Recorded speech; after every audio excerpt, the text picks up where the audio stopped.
Good morning, everybody, and welcome to Health Talk.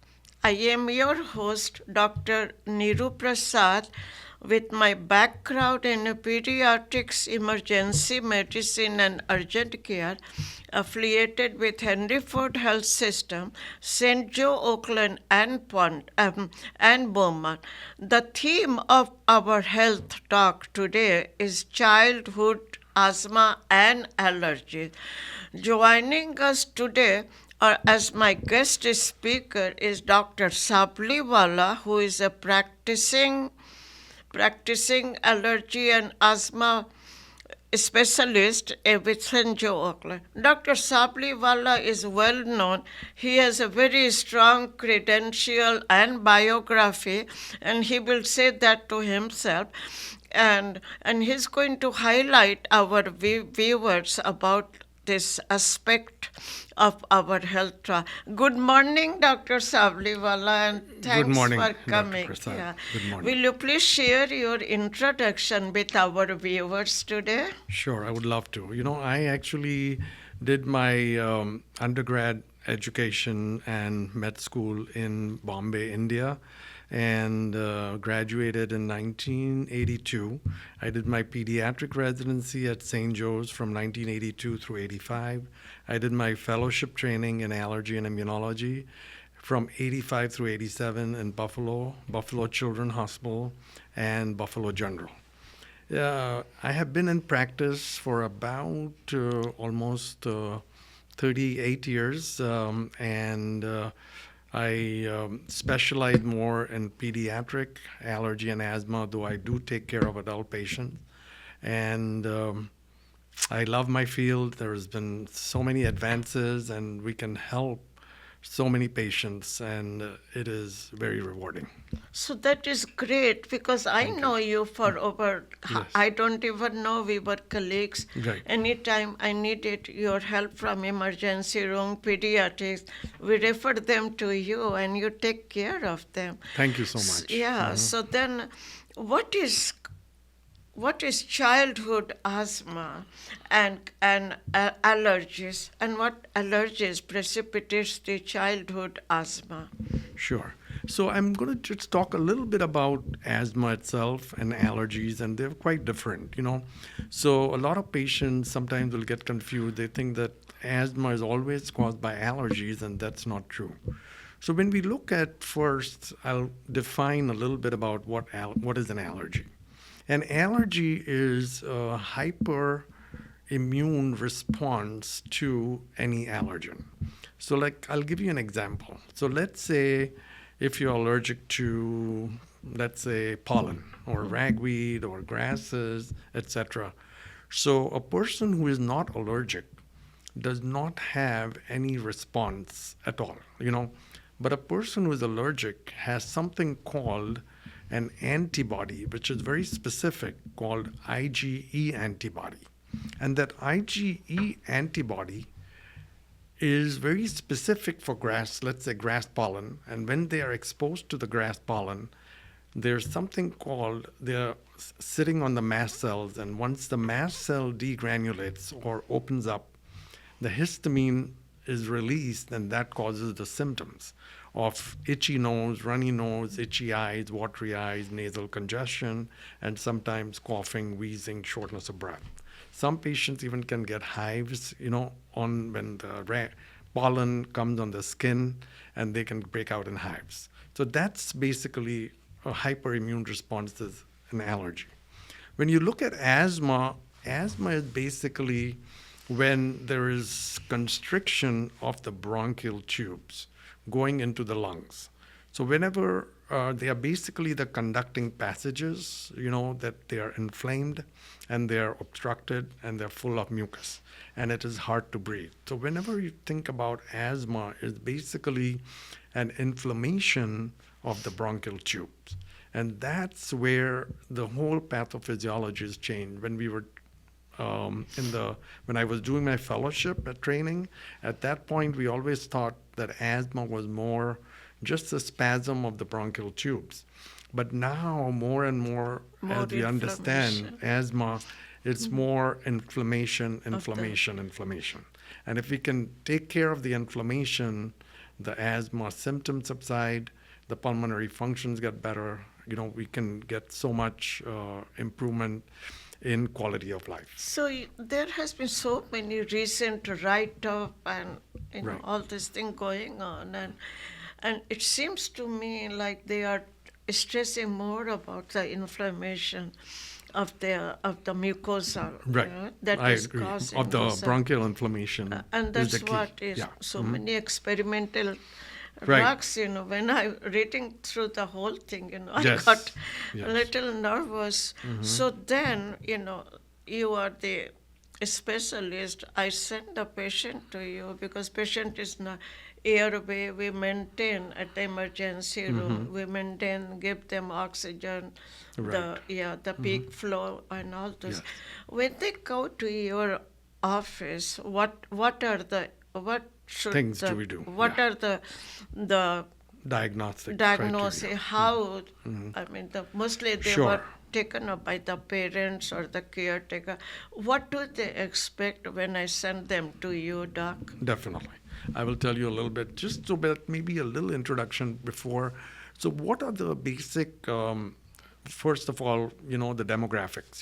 The prevalence of asthma in US children is about 7 to 9%. Yeah. It is a little bit, we see a slightly higher incidence in African American and Puerto Rican children. Right. Yeah.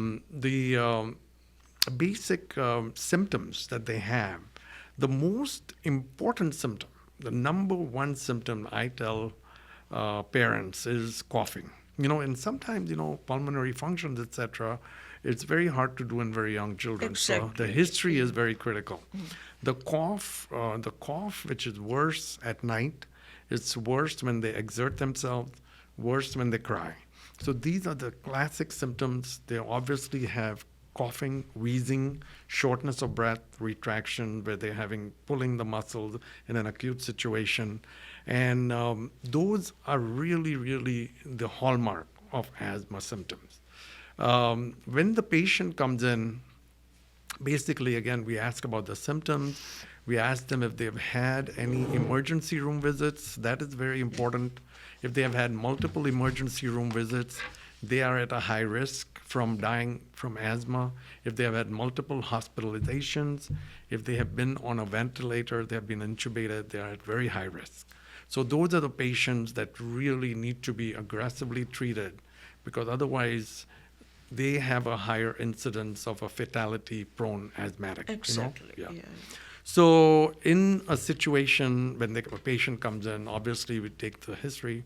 Then we do something called skin testing to find out if allergens are triggering or their asthma. There's a history of smoking in the home is very critical. Any pets in the home, if they're allergic to dogs or cats, that can obviously trigger asthma symptoms. And the other thing is we do something called spirometry or pulmonary functions. They're done in office, and we usually will give them, they have to blow into the lung and in the machine. And they usually, most children 5 and up can do it. Any child less than 5 usually will not be able to do a spirometry really well. It's very hard with the young kids. Yes. They are crying, Yeah. and then you want to do those. So with the young children, a lot of children will see at 2 years of age, and they say, well, can you really diagnose asthma? And usually that diagnosis is more of a historical basis. If they have had recurrent wheezing, they have been admitted emergency room, then we always, usually after about the second or the third episode, we say that yes, that patient has something called reactive airways or asthma. Reactive airway Airways. or asthma. So once they are treated at the emergency room, they are stable, they are pulse oxy. Right. Then they go home with the parents, and then you will be doing lots of immune injection, allergy shots. So yes, if they have allergies, then Yeah. definitely allergy shots would be appropriate. We always make sure that no one smokes in the home. If there are any Yeah, no pets, they pets want to or make sure if they're care allergic, then of, they yeah. remove the pets. Then the other option is that we have treatment-wise is immunotherapy, where we give allergy injections to kind of help them build antibodies and cause there's some T cell regulation that can help them T with their cells. asthma. The other new treatment that we have is something called biologic treatment. They are really helpful. They're basically antibody treatments, and the ones that we use is Xolair or omalizumab. Yeah, I read There more is, about the solar, yeah, the immunotherapy. yes, It seems like FDA has approved yes, those, oh yeah, and they are available at your office also. yes. Is They, it? we are, Are they available? they are Doc, available very much in so, the and injection form or in the the injection form. Yeah. So we yeah have monoclonal antibodies? yeah, monoclonal Biologic, antibodies like yeah. Xolair. Then we have something called Dupixent or Yeah, Dupilumab. Dupixent. Then we Yeah. have Nucala or Mepolizumab. Yeah. And we have Fasenra Yeah. or Benralizumab. This- And there's another one that's come out, Extensor. And there is another IV one. So there are a lot of They are all biologics, and available, Tespire yeah. is another Oh, one. yeah. Mhm. So these are, when I was doing my research study, all these biologic monoclonal antibodies, Right. and they are documented facts because FDA is approved. Right. They- Oh, yeah. From Australia, I study from here, California. Yes. Mhm. So they are. Definitely. So when you put them on the therapy vaccine, how often do they visit you at the office? What the parents should do? So, yeah, usually, what we do once we put them on, so basically the hallmark of therapy, as you Yeah. know, is the first thing that we do is that we put them on something called inhaled steroids. We use either budesonide through the nebulizer, or we use inhalers like Symbicort or fluticasone or Dulera. And these usually are the common inhalers that we use. We also use a medicine called Singulair, but it can have some side effects in children, Singular. especially behavioral. Singular, And yeah, yeah. yeah. Could And you? yeah. Okay, go ahead, doctor. And then in an acute situation, we use oral steroids to prevent hospitalization, emergency room visit, Yeah. etc. Mm-hmm. So, doc, can you give us the indications to use steroids? Of course, in adults, we worry about their collagen vascular disease and all those, but for the children, Yes. are they susceptible to the same what adults have, like cataract? Yes, And all they those are. things, So yeah. as I said, see, the thing is, as I said, our treatment, obviously, as you know, focuses on getting control of the inflammation, Control, yeah. right? Now, in an acute situation, let's say you have a child who's acutely ill, he's retracting in the emergency room, then I think the steroids Helps. are extremely critical. Yeah. So you cannot refrain from using steroid. So I always tell parents, steroids are medicine to be respected, not feared. Yeah. Because you know what? Once you fear the steroids and say, well, I will never take steroids, that would be a disaster. Because in an acute situation, You the have only thing that helps I is know, steroid, I to know, prevent respiratory failure. Now, in eventuality, what we want to do is to get them so well controlled that they don't need oral steroids. They don't get Yeah. to steroids. So inhaled steroids are very critical. Yeah. Biologic therapy, environmental control, all these are very critical. So in the whole steroid, I arm. remember emergency room, Yeah. we did give a steroid, Yes. Solumedrol, Medrol dose, Correct. all those things. Yes. But I was only thinking about these little babies that you are treating. Still, you can go ahead and give Oh, steroid, definitely. right? 100%. 100% is steroid. Without any question. Yeah. Oh. Because, as I said, sometimes if you withhold steroids in an acute situation, it can be devastating. Yeah. Patient can go into respiratory failure, can be intubated, and actually can die. Main Yeah. aim for us emergency to save those kids. Right. Either admit them to PICU Right. or, where they are better, refer them to you. That's correct. But then when they come to you, mostly they are subacute, but still you do a whole Oh, yeah. workup and then you start with the therapy. Yeah. So that's good. It's so good that your office is right there next to the Yes. next to, and I do Yes. remember walking back and forth, Dr. Yeah. Sabliwala, Yeah. this kid is not getting better. Better. Tell us what else to do. But Thank you again I was for wondering, your can you trust. Yeah. can you comment on this mast cell activation Yeah. syndrome? Because I know Sure. the role of histamine and antihistamine. So yeah, the mast cells are very, very critical, as you know, in diseases like urticaria, mast cell activation, Nasal systemic congestions, mastocytosis, and a lot of allergic conditions, urticaria, etc., anaphylaxis. But the thing is that in asthma, it's very interesting. The more that we look at the cell that is an actual culprit is the eosinophil. The eosinophil is actually where all the trouble starts. And basically, what Mast we cells. see when you do a broncho, let's say you go into the Same thing, the bronchoscope lungs also. and lungs, yeah, all eosinophils, they have blood eosinophilia. And a lot of these biologics, they actually will decrease eosinophil infiltration in the airways. Okay. So that has become so much predominant nowadays, right? Right. For the mast cells, yeah. Right.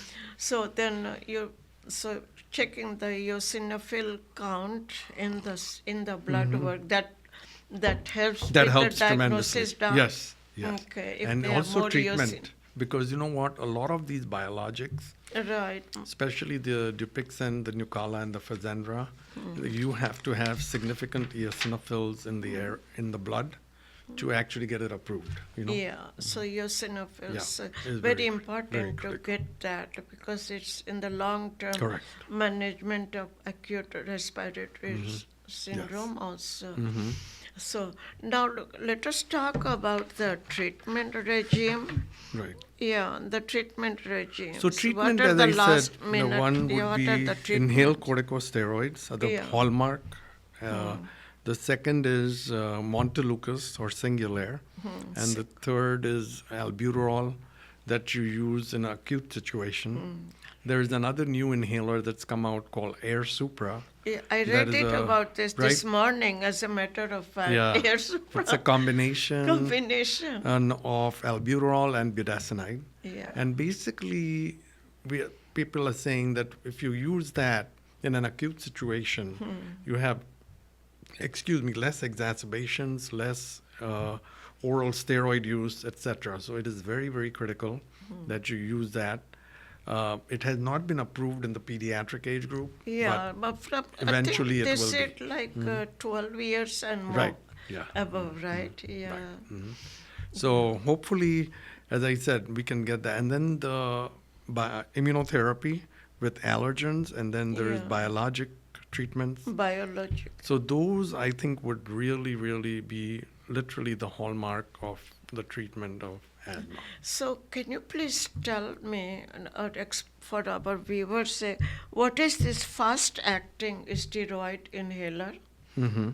So basically, that's the one. The Air Supra Air Supra. is Okay, the that is a one that fast- is okay. basically, otherwise, the most of the other ones that we have, they are usually just inhaled corticosteroids or a combination with a long-acting bronchodilator. Okay. The Symbicort and the Dulera are the ones that are long-acting bronchodilator with inhaled steroid. Now, this one is a short-acting albuterol with a budesonide. So Yeah. that's the only one that we have Yeah. right Oh, now. so those are the. Yeah. So those are the. This is what it is. The new Right. treatment regime that So they are FDA recommending has. that now, yeah. Do you get a call to the PICU very often at the hospital? You know what? Actually, interestingly, I don't. And that is a very good thing because, it seems like the management of asthma, as I said, I think it's getting a whole lot better. And I think with the advent of the biologics, that I think we will definitely see decreased incidences in the hospitalization, Because of decreased because emergency of room, these new biologic Yeah. treatments, right? and also decreased fatality. Yeah. And the only biggest issue really I feel is in asthma care is compliance and adherence. Right, yeah. Because we see in some situations that some patients will only get care in the emergency room. They don't even have a primary care. They don't have an Right, yeah. allergist or a They pulmonary. keep on coming to the emergency, Exactly. Instead of Instead of going getting- to see you, they keep on And coming. that is, I think, the disconnect that we see. And I think if we can fix those problems and Yeah. get them to the right care, Right, yeah. and that would 100% decrease, the Yeah. fatality. less and ER morbidity. visits. Yeah. The whole idea, academy Yeah. of pediatrics and every, Right. they suggest prevention before the acute flare up I agree. happens, Yeah, right? I agree yeah. 100%. Yeah. Yeah, my boss always used to say that you treat asthma 2 days before, the 2 days exacerbation. before. So, and it's really true. And he would always say that if a patient gets admitted or dies from asthma, it's basically a failure of outpatient management. Outpatient. You are right. Yeah, because- you have not done something right, Right. or the patient has not taken the medicines, or something else. Right. So much has been written about Yeah. all these allergy chapters and all that, Right.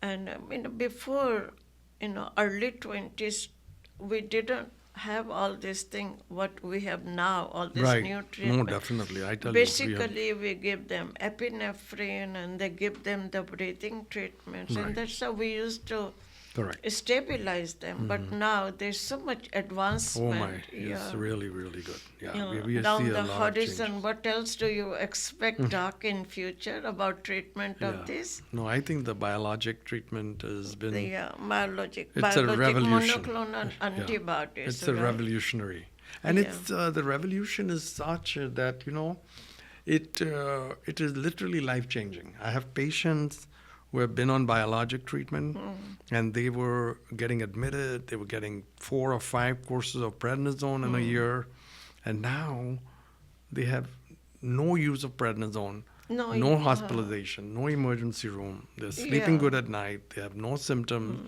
They're not overusing their rescue inhaler. I mean, it's just amazing. Yeah. So those monoclonal Yeah. antibodies, immunoglobulin, Life-changing. they play such a significant role, right? Right. Yeah. And this is the emerging biologics like Tezspire, right? Yes, Tezspire because is that's another the one too. last one I could read. Right. There's actually another one after Tezspire. Yeah, Tezspire yeah. has been already approved. The one that most recently is approved is Exdensur.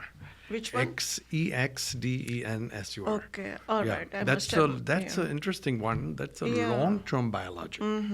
So Is that the it one is that once this every study 6 came months. from Australia?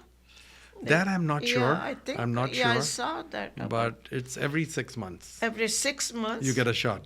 Yeah. And that's it. It's amazing. Wouldn't that be great? It would be awesome. yeah. One shot every 6 months, Yeah, and it you is are fantastic. done. Yeah, but the basic factor is the same, right? Right. Mhm. Yeah, prevent allergies, take care of your environment, Yep. exercise, And yeah, I agree 100%. right? Yeah, and if you have pets, then control them, right? Because Right. dentures are a big Big. source. Yeah, it can be a very big. Yeah, I had a patient who actually had 6 cats, and she had 4 hospitalizations. For the And- cat. Okay. Yeah, and then I did the testing, and she had a very severe reaction. Either to get cat. rid of them or take care of I told your- her, you have to find a new home for the cats, and then she That did. is true, yeah. And she did good. The yeah. danders are a big, Yeah, very big. big source, and the outside pollens, Right. What do you see now? Spring is coming. Spring, How would you- yeah. So what tree should we pollen with advise our spring, yeah. So parents? basically it's the tree pollen and the mold. Pollens and molds, mold. right? So what we tell patients, if they are having symptoms, immediately start antihistamines or intranasal Yeah. steroids like Flonase. If they have seasonal asthma, then obviously make sure that they get on the inhaled steroids so that that will not trigger the inflammation. Right, right.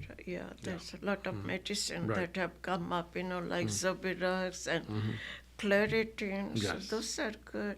So that was very good. Thank you very much. Our audience, they learn a lot from the expertise Thank like you No, know. thank you and very I'm much, and I'm very glad, happy to yeah. be here.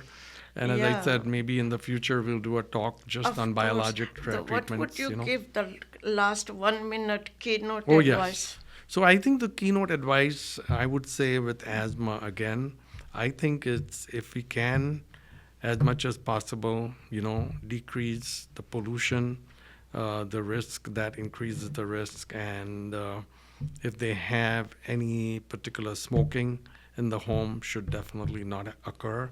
And if Yeah. there are pets, Get rid etc., of, then get we need rid to of smoking. help Smoking them is out. a big Big offender, factor. Yeah. besides the animal dandruffs. And then basically, I think the hallmark of treatment, as I said, is inhaled steroid. Inhaled steroids are extremely critical in preventing inflammation and increasing exacerbations. The other thing that we see, as I said, biologic treatment, if all else fails. And and I think either getting a good pediatrician, an asthma specialist, or a Yeah. pediatric pulmonary doctor would definitely help. Yeah, so that is very Great. good. Thank you so much. So I'd like to thank you today for coming to my show. I'd like to thank our viewers for watching me today, Health Talk with Dr. Sabliwala, an asthma and allergy specialist in pediatric with St. Joe. I'd like to thank our producer for helping me producing this wonderful tape. And until I see you guys again, have a very safe and a wonderful spring. Thank you again.